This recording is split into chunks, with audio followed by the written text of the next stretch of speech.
ګلرنګې دا خبره زه قسمیه کوم چې زما څنګه ووایم چې زما په ژوند کې ستا راتګ ډېرې خوښۍ ډېرې خوشحالۍ راوړي.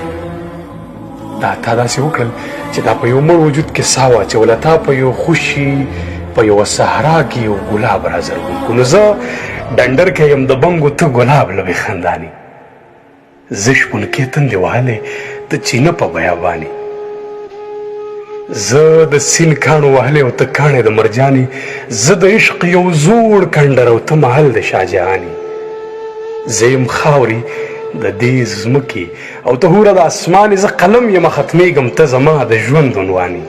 نو زما څومره ستغه ژبه او ته څومره خوږ زبانې، نو زه به وروسته شمه پاتې ته چې داسې تیز روانې. نو ته که هر څه یې جانانه، ته که هر څه یې جانانه، سا په تن کې د پایانې، ته که هر څه یې جانانه، سا په تن کې د پایانې.